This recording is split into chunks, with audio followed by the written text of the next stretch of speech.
Hello दोस्तों, मैं दीपक कुमार अपने YouTube channel Deepak Kumar IQ study में की तरफ से आप सभी को नमस्कार करता हूं। आइए जैसे हर रोज़ की तरह आज भी 20 अगस्त 2021 के कुछ महत्वपूर्ण करेंट अफेयर लेके आया हूं। एपिसोड नंबर 19 में पहली बार यूट्यूब पर करेंट अफेयर का धमाका है, कुछ अलग तरह से होने वाला है। पहले पूरा वीडियो को पहले देखें, तब उसके बाद शेयर एंड सब्सक्राइब करें, क्योंकि जब तक पूरा वीडियो ना देखिएगा तब तक कंटेंट्स की पता ना चलेगी कि इसके अंदर क्या क्या कंटेंट्स है, क्या क्या वीडियो में बनाया गया है, कैसा कंटेंट्स है, अच्छा है या नहीं। वो तो आप लोग को खुद ही पता चल जाएगा देखने के बाद।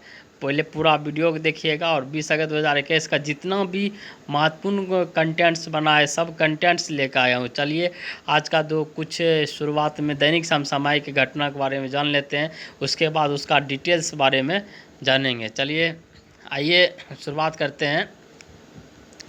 19 अगस्त को मनाया गया विश्व फोटोग्राफी दिवस। विश्व मानवतावादी दिवस 19 अगस्त को मनाया गया। पीयूष गोयल ने ब्रिक्स उद्योग मंत्री की 5वीं बैठक की अध्यक्षता। RBI ऋणदाताओं द्वारा अनुपालन को मजबूत करने के लिए एक प्रिज्म स्थापित करेगा। ओडिशा स्मार्ट हेल्थ कार्ड प्रदान करने वाला पहला भारतीय राज्य बना। PR सीरीज होंगे केरल एडवेंचर टूरिज्म के ब्रांड एम्बेसडर। विश्व एथलेटिक्स U20 चैंपियनशिप केन्या के राजधानी नैरोबी में शुरू होगी। CDS जनरल रावत द्वारा जारी ऑपरेशन खोखरी पर एक पुस्तक। भारतीय नौसेना ने वियतनाम के साथ की द्विपक्षीय समुद्री अभ्यास। SBI लाइफ ने term insurance policy SBI life shield next की लॉन्च। सेना ने जम्मू कश्मीर में आयोजन किया 400 किलोमीटर जज्बा है तिरंगा रिले मैराथन का आयोजन। तमिल अभिनेता आनंद कन्नन का निधन। ओडिशा ने और 10 वर्ष तक भारतीय हॉकी टीम को प्रायोजित करेगा। आइए आज के कुछ मोटिवेशनल स्टेटमेंट के साथ शुरुआत करते हैं। जैसे कि आप देख रहे होंगे स्वामी विवेकानंद जी के कहे गए कथन पर, जो तुम सोचते हो वो हो जाओगे। यदि तुम खुद को कमज़ोर सोचते हो तो तुम कमज़ोर हो जाओगे, अगर खुद को ताकतवर सोचते हो तो तुम ताकतवर हो जाओगे। ये जो इनका कहने का मतलब है कि अपने आप पर डिपेंड करता है कि आप कैसा बनना चाहते हो। आप यदि खुद को कमज़ोर सोचते हो तो वो आपको कमज़ोर ही बनाएगा अपने आप को, और ख़ुद को मजबूत समझते हैं तो अपने आप को मजबूत ही बनेंगे। चलिए, संघर्ष इंसान को मजबूत बनाता है, चाहे वो कितना भी कमज़ोर क्यों ना हो, कितना भी कमज़ोर इंसान क्यों ना हो, बार बार संघर्ष करेगा, संघर्ष जारी रखेगा तो उसको आज नहीं कल सफलता ज़रूर ही मिलेगी। इंसान को मजबूत बनाता है, ना कि कमज़ोर। संघर्ष करने वाले जो मेहनत करते हैं वो सफल ही होते हैं, कभी वो असफल नहीं होते हैं। यही आइए आज जो है पूरा डिटेल्स के साथ देखते हैं, जो करेंट अफेयर है उसको पूरा आइए पूरा डिटेल्स के साथ देख लेते हैं। RBI ऋणदाताओं द्वारा अनुपालन को मजबूत करने के लिए एक प्रिज्म स्थापित करेगा। देखिए डिटेल्स में पूरा, भारतीय रिजर्व बैंक ऑफ इंडिया पर्यवेक्षी संस्थाओं द्वारा अनुपालन को मजबूत करने के लिए स्थापित कर रहा है एक मंच। विनियमित संस्थाओं के लिए एकीकृत पर्यवेक्षण और निगरानी platform, regulated entities for integrated supervisor and monitoring. PRISM का फुल फॉर्म क्या है इसका? Platform for regulated entities for integrated supervision and monitoring. ये प्रिज्म का फुल फॉर्म हुआ। फुल फॉर्म तो पूरा याद रखिए, ग्रुप भी पूछता है बार बार। Platform for regulating entities for integrated supervision and monitoring. PRISM के लिए वेब आधारित end to end work flow स्वचालन प्रणाली। इसका उद्देश्य है कि पर्यवेक्षी संस्थाओं को उनकी आंतरिक सुरक्षा और लचीलेपन को मजबूत करने के लिए मूल्य कारण विश्लेषण पर ध्यान केंद्रित करना, यानी रूट कॉज एनालिसिस पर ध्यान केंद्रित करना। अगर पूछेगा कि भारतीय रिजर्व प्रिज्म किस बैंक का स्थापना की थी प्रिज्म की, तो भारतीय रिजर्व बैंक। उसका जो कार्य है कि आंतरिक सुरक्षा, उसके सुरक्षा को और लचीलेपन को मजबूती करना, लचीलेपन और सुरक्षा को, आंतरिक सुरक्षा को मजबूती करना। आइए प्रिज्म के बारे में और डिटेल्स से जानते हैं। Prism built in remediation workflow, time tracking, notification और alert management information system, report और डैशबोर्ड के साथ विभिन्न कार्यात्मक निरीक्षण, जैसे कि आपको प्रिज्म के तहत निरीक्षण करने के लिए अनुपालन मिलेगा, साइबर सुरक्षा के लिए घटना को जांच के लिए उसकी सुविधा मिलेगा कि साइबर सुरक्षा, साइबर अटैक भी बहुत बड़ा चीज़ है, और कार्य क्षमता, शिकायत और रिटर्न कार्यात्मक, इस सब को निगरानी की जाएगी इसके अंतर्गत, प्रिज्म के अंतर्गत। सभी प्रतियोगिता परीक्षा के लिए महत्वपूर्ण टैक अवे क्वेश्चन महत्वपूर्ण है। आरबीआई के 25वें गवर्नर कौन है? शक्तिकांत दास। आरबीआई के प्रथम गवर्नर था ओसबोर्न स्मिथ। आरबीआई के प्रथम भारतीय गवर्नर कौन था? सीडी देशमुख।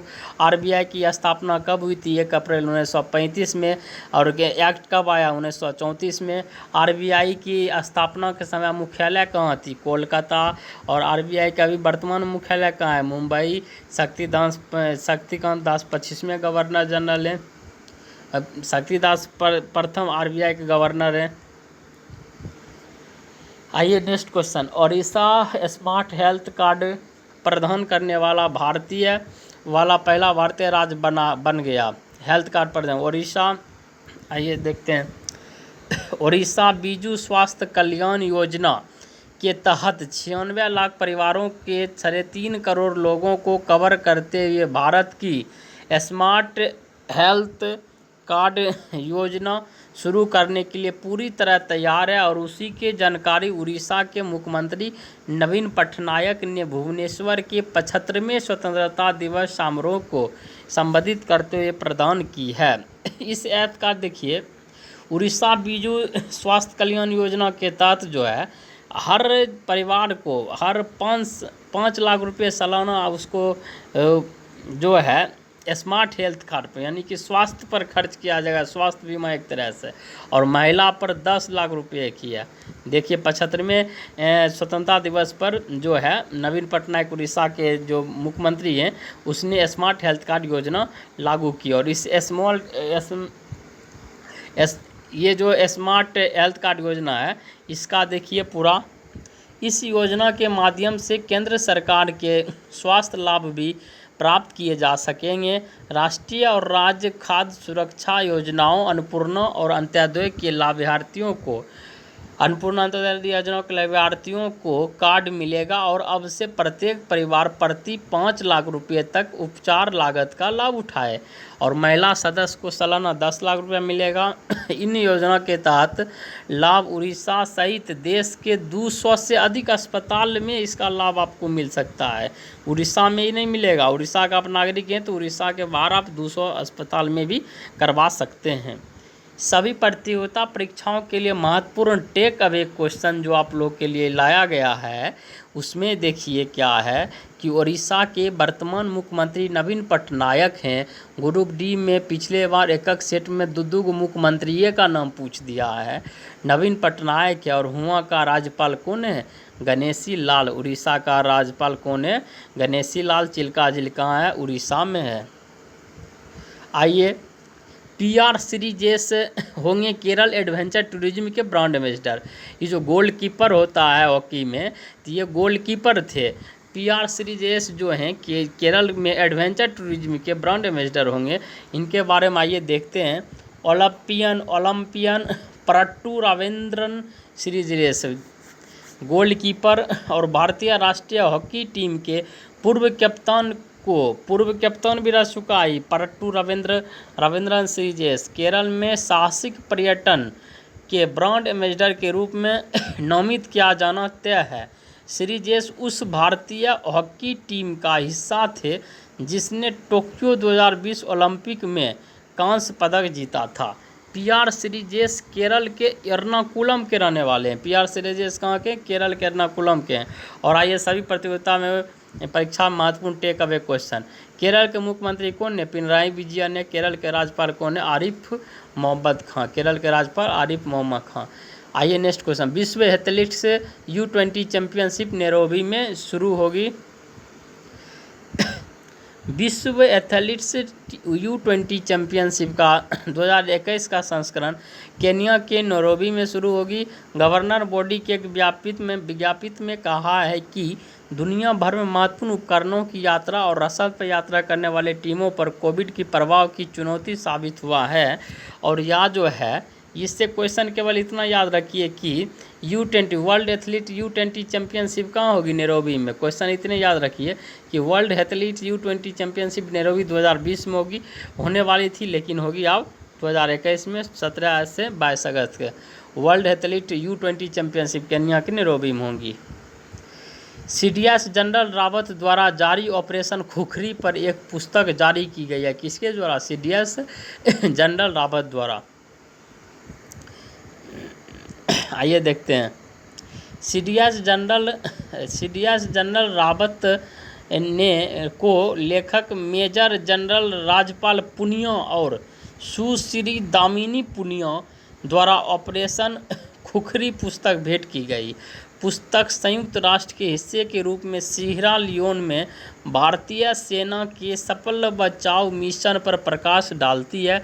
वर्ष 2000 में जो था, पश्चिमी अफ्रीका सीरा लियोन वर्षों के गृह संघर्ष से तबाह हो गया था और संयुक्त राष्ट्र के हस्तक्षेप से भारतीय सेना की 2 कंपनियों को संयुक्त राष्ट्र शांति mission united nation picking up peacekeeping mission के हिस्से के रूप में केलाहून में तैनात किया गया। ऑपरेशन खुखरी के बारे में जानिए। ऑपरेशन खुखरी भारतीय सेना के सबसे सफल अंतर्राष्ट्रीय मिशनों में से एक था और यह पुस्तक मेजर राजपाल पुनिया का पहला हाथ है, जिन्होंने 3 महीने के गतिरोध और असफल कूटनीति के बाद ऑपरेशन के अंजाम दिया और 2 बार जंगल युद्ध, लंबे समय तक आयुब के घात से बचे और लौटने सभी 233 सैनिकों के साथ लंबे समय तक खड़े होकर। बोलेगा कि जो ऑपरेशन जो है, ऑपरेशन खुखरी, वो है कहाँ से संबंधित है? सीरा लियोन में जो हुआ था गृह युद्ध, उसको ख़त्म करने के लिए भारत के द्वारा ख़त्म करने के लिए संयुक्त राष्ट्र शांति मिशन द्वारा भारत की तरफ से जो 2 सैनिक दल भेजा गया था, 2 टुकड़ी, सैनिक की टुकड़ी, उसी का क्या है नाम रखा गया? ऑपरेशन खुखरी। ऑपरेशन खुखरी रखा गया उसी का नाम। आइए इसके नेक्स्ट क्वेश्चन चलते हैं। भारतीय नौसेना ने वियतनाम के साथ किया द्विपक्षीय समुद्री अभ्यास। पूछेगा वियतनाम के साथ भारतीय सेना ने द्विपक्षीय कौन अभ्यास किया है? समुद्री अभ्यास किया। देखते हैं। भारतीय नौसेना ने Vietnam people's navy, Vietnam navy का नाम क्या है? वियतनाम पीपुल नेवी दोनों ने सेनाओं के बीच रक्षा संबंध को मजबूत करने के लिए दक्षिण चीन सागर एक द्विपक्षीय समुद्री अभ्यास किया गया। इसमें भारत के INS रणविजय और INS कोरा ने अभ्यास लिया है। वियतनाम पीपुल नेवी से फ्रिगेट BPNS लाई थाई ने भाग लिया। देखिए, कहेगा भारत और वियतनाम के बीच युद्ध अभ्यास कहाँ हुआ था? दक्षिण चीन सागर में युद्ध अभ्यास हुआ है। भारत की तरफ से किन किन भाग लिया है? INS रणविजय और INS कोरा ने अभ्यास में भाग लिया है, समुद्री अभ्यास में। दक्षिण चीन सागर में भारतीय नौसेना और वियतनाम पीपुल्स नेवी के द्वारा हुआ था अभ्यास। द्विपक्षीय बातचीत का उद्देश्य दोनों नौसेनाओं द्वारा साझा किए गए मजबूत बंधन को मजबूत करता है और यह भारत वियतनाम रक्षा को मजबूत करने के लिए ये करता है। वियतनाम दोनों के बीच रक्षा सौदा जो है मजबूत हो। वियतनाम में भारत के 75वें स्वतंत्रता दिवस पर नौसेना ने क्या किए थे? वहाँ पे नौसेना ने अपना 75वां स्वतंत्रता दिवस वियतनाम में मनाए थे। SBI लाइफ ने term insurance policy SBI life e shield next launch की। देखिए यह क्या है? SBI term insurance policy. SBI life insurance with us your sure policy लागू की। SBI लाइफ इंश्योरेंस ने SBI लाइफ ई-शील्ड नेक्स्ट नामक एक अद्वितीय नई युग सुरक्षा समाधान लॉन्च करने की घोषणा की, जो बीमाधारक के जीवन के मुख्य मील के पत्थर हासिल करने के साथ सुरक्षा कवरेज के स्तर पर करता है। इसका मतलब यह है कि पॉलिसी न तो शेयर बाजार से जुड़ी हुई है, न ही पॉलिसी धारकों के साथ कोई लाभ या लाभांश शादी नहीं करता है। SBI जो है जो लागू किया SBI शील्ड नेक्स्ट ये जो है लोन बीमा धारक के जीवन के प्रमुख मील का पत्थर जो है सुरक्षा कवरेज के रूप में, यानी कि आपको इंश्योरेंस के सुरक्षा कवरेज के रूप में इसको लागू किया गया है एसबीआई लाइफ को। और ये कोई जो है शेयर बाज़ार पे ये आधारित पॉलिसी, ना तो शेयर बाज़ार है, ये सब शेयर बाज़ार नहीं है। ये आपको एसबीआई लाइफ जो है इंश्योरेंस जो है ये खुद आपको ये आपके जो इंश्योरेंस है उसका श्योरता रखती है, जिम्मेवारी रखेगी।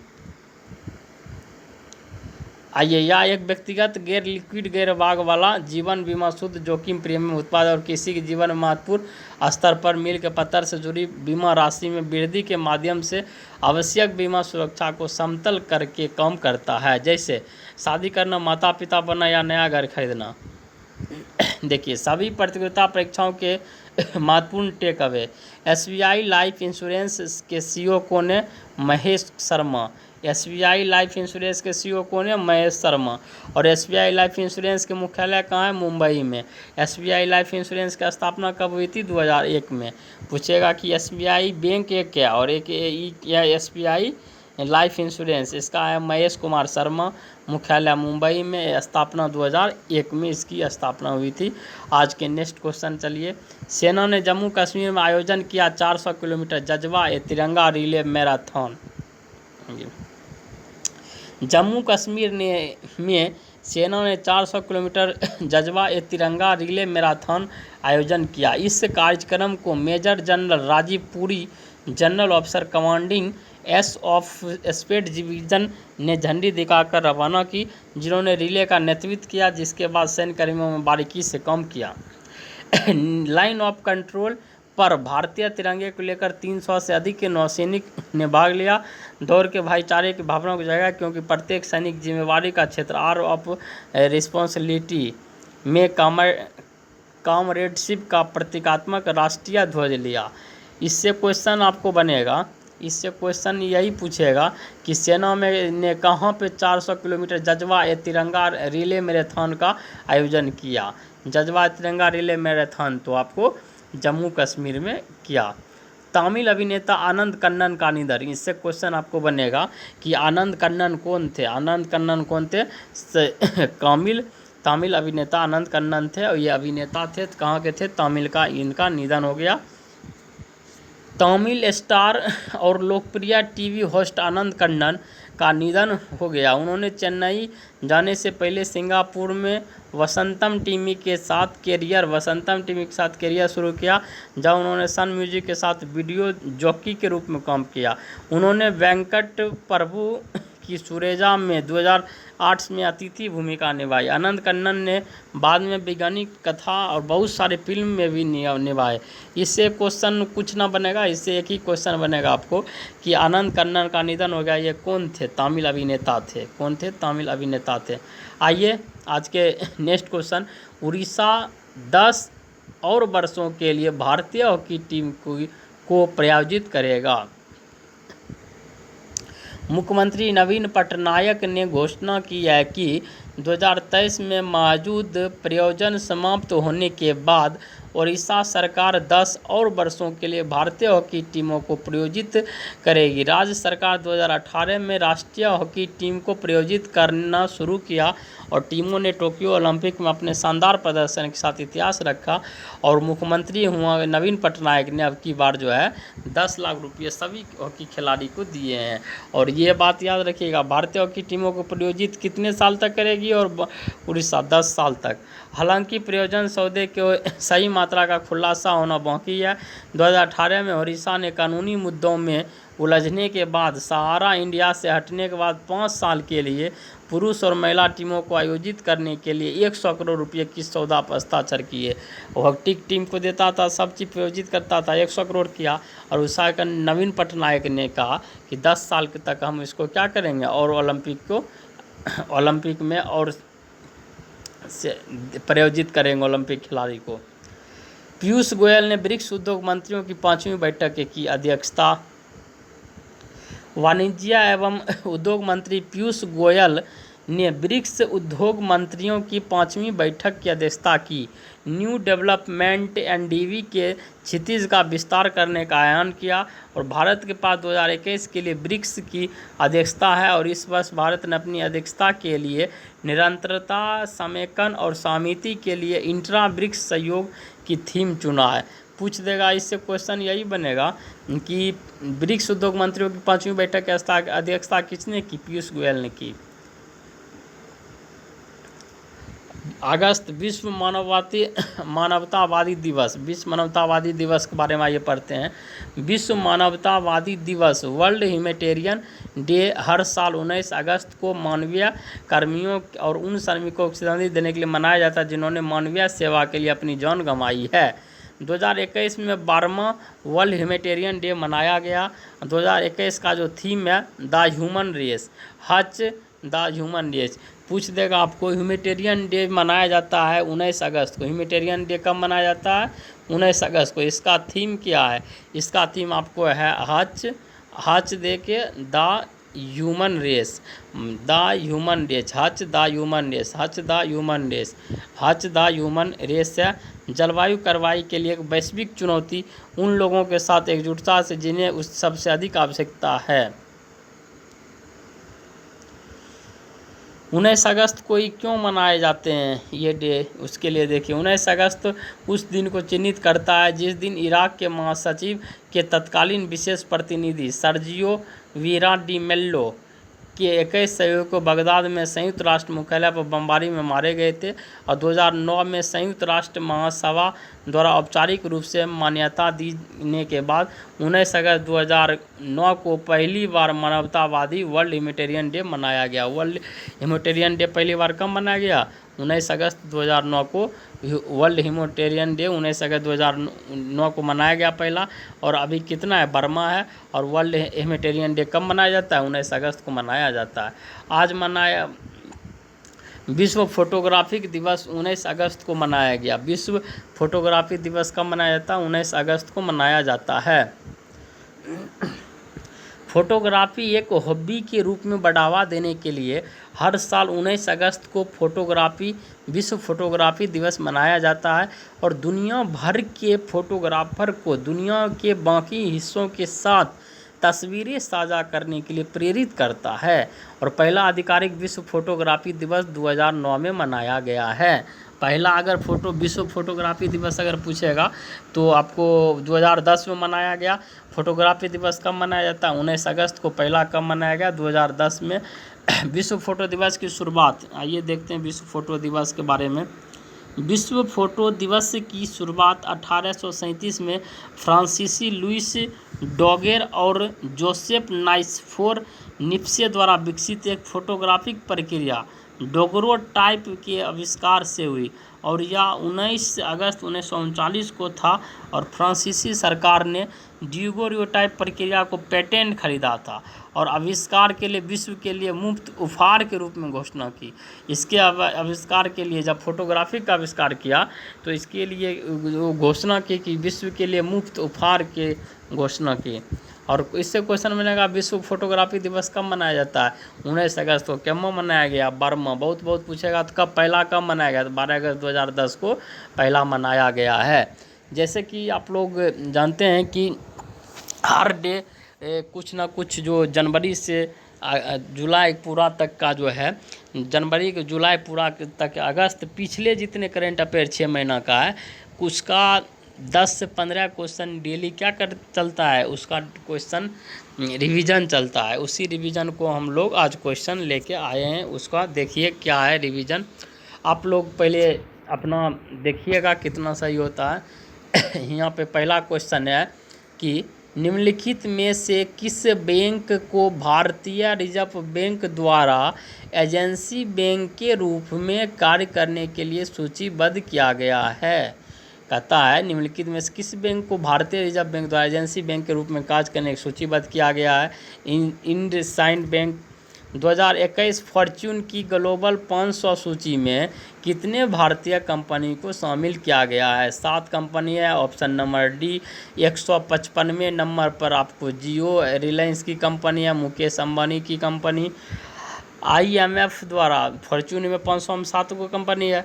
IMF द्वारा अपने सदस्य देशों को महामारी संकट से निपटने में मदद करने के लिए SDR के रूप में रिकॉर्ड सामान्य आवंटन निधि के कितनी राशि स्वीकृत की गई?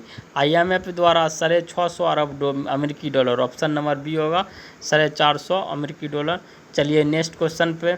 नेक्स्ट क्वेश्चन क्या है? भारतीय पैरा ओलंपिक दल कर दे कमाल तू के थीम गीत के संगीतकार और गायक कौन है? इसका गायक है संजीव सिंह है। कौन है? ऑप्शन डी है संजीव सिंह। और लेकिन लॉन्च किसने किया? खेल मंत्री अनुराग ठाकुर द्वारा लॉन्च किया गया। पैरा ओलंपिक कहाँ होगा? टोक्यो में होगा, जापान में। और कितने खिलाड़ी को भेजा गया पैरा ओलंपिक में? 54 खिलाड़ी को भेजा गया। तो कितने खेल में? 9 खेलों में भेजा गया। ने 5वां क्वेश्चन, 2021-22 के लिए PM मुद्रा योजना के तहत सरकार द्वारा निर्धारित ऋण वितरण की लक्ष्य कितना है? ऑप्शन सी होगा 3 ट्रिलियन डॉलर। DBS को 6 नंबर क्वेश्चन आइए। DBS को डिजिटल बैंकिंग में अपने 2021 इनोवेशन अवार्ड में डैश के द्वारा, किसके द्वारा डिजिटल बैंकिंग में मोस्ट इनोवेटिव के लिए वैश्विक विजेता घोषित किया गया? ये होगा financial times the banker. Option D. 7 number ने क्वेश्चन में आइए। विश्व के सबसे बड़ा तारा नीलम समूह के रत्नापुरा क्षेत्र में पाया गया। विश्व के सबसे बड़ा तारा जो है नीलम समूह के रत्नापुरा क्षेत्र में पाया गया। ये क्षेत्र कहाँ पे है? रत्नापुरा आपको श्रीलंका में।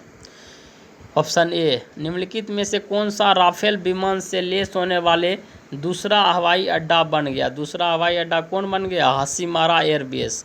तो निम्नलिखित में से कौन सा राफेल विमान से लैस होने वाले दूसरा हवाई अड्डा बन गया? हाशिमारा एयरबेस। ऑप्शन बी होगा 9। हाल ही में भारतीय जीवन बीमा, 9वां क्वेश्चन आइए। हाल ही में भारतीय जीवन बीमा निगम के IPO के प्रबंध निदेशक के रूप में किसे नियुक्त किया गया है? देखिए क्वेश्चन कह रहा है 9 नंबर की हाल ही में भारतीय जीवन बीमा के निगम IPO के प्रबंध निदेशक के रूप में किसे नियुक्त किया गया है? इसका ऑप्शन होगा D for dog mini IPA। कौन किसको नियुक्त किया गया? Mini IPA। चलिए आज के नेक्स्ट क्वेश्चन पे चलते हैं। 10 नंबर क्वेश्चन क्या कहता है देखते हैं। 10 नंबर क्वेश्चन है, कहता है किस और किस डैश और रैश वैश्विक शीर्ष 100 सूची से बाहर और वर्तमान में QS best student city ranking के नवीनतम संस्करण में 106 और 110 रैंकिंग पे कौन रहा? यानी बेस्ट स्टूडेंट सिटी के रैंकिंग अगर पूछ रहा है कि 100 सूची जो है विश्व के 100 सूची जो है सूची में कौन रहा है, क्या स्थान है? अपना भारत का कौन कौन ऐसा जगह है कि आपको क्यूस बेस्ट स्टूडेंट सिटी में स्थान पाया है? तो 106 नंबर जो है वो आपको मुंबई है और 110 पर आपको बेंगलोर है। इसका ऑप्शन हो जाएगा ई। चलिए आज के नेक्स्ट क्वेश्चन 11वां क्वेश्चन में चलते हैं। My on Mazgaon, my on Mazgaon the history of a little island in the Bombay archipelago पुस्तक के लेखक कौन है? आइए देखते हैं, ध्यान से देखिएगा। My on Mazgaon the history of a little island in the Bombay archipelago पुस्तक के लेखक कौन है? तो इसका आंसर मारिए रमेश बाबू। इसका आंसर होगा ऑप्शन नंबर बी होगा। आइए नेक्स्ट क्वेश्चन पे चलते हैं। किसने तेंदुए पर पुस्तक जिसका शीर्षक leopard diaries the rosette in India लिखी है? तो इसका ऑप्शन आपको होगा डी नंबर संजय गुब्बी। और आज के नेक्स्ट क्वेश्चन पे चलते हैं। K2 पर चढ़ने वाले माउंट K2 पर चढ़ने वाले दुनिया के सबसे कम उम्र के पर्वतारोही कौन बने हैं? पर्वतारोही आपको बने हैं सोहरेज काशिफ। सोहरेज काशिफ दुनिया के सबसे कम उम्र के पर्वतारोही है जो कि चढ़ा है K2 पर। सोहरेज काशिफ कहाँ के है? नल्ला पाकिस्तान से है। पाकिस्तान से सोहरेज काशिफ है। 14 नंबर क्वेश्चन आइए देखते हैं। निम्नलिखित में से किसने दुनिया का पहला वाणिज्यिक पुनः प्रोग्राम करने योग्य उपग्रह यूटेल सेट क्वांटम लॉन्च किया। ये आपको हो जाएगा यूरोपीय अंतरिक्ष एजेंसी। आइए 15 नंबर क्वेश्चन और आज के लास्ट क्वेश्चन में आप लोगों का स्वागत है। देखिए कहता है 15 नंबर क्वेश्चन कि 2021 फॉर्च्यून की ग्लोबल 500 सूची में किस कंपनी ने शीर्ष स्थान हासिल की। 500 सूची में अभी रिलायंस इंडस्ट्रीज को दिखा है। रिलायंस इंडस्ट्री का कितना है 155। भारत का कितना शामिल हुआ है बाबू 7। भारत का कितना शामिल हुआ है 7। टोटल जो है कितना 500 सूची में भारत का 7 है। मुकेश अंबानी का कंपनी 155 स्थान पे है। लेकिन फर्स्ट स्थान पर जो कंपनी है फॉर्च्यून ग्लोबल सूची में वो आपका वॉलमार्ट हो जाएगा। जो ए नंबर क्वेश्चन है आज के इतना ही महत्वपूर्ण जो आपको प्रीवियस जो क्वेश्चन 6 महीना का है वो है, और जो आज का जो महत्वपूर्ण करेंट अफेयर का पूरा क्वेश्चन है पूरा डिटेल्स के साथ टेक अवे सीरीज के साथ आपका इतना ही आज ख़त्म होता है। आप लोग से रिक्वेस्ट है कि पूरा वीडियो को अंत तक देखें और वीडियो अच्छा लगे तो वीडियो को लाइक शेयर एवं सब्सक्राइब ज़रूर करें एंड करवाए। आज का इतना ही, फिर कल का सीरीज लेकर आएंगे। आज के लिए धन्यवाद।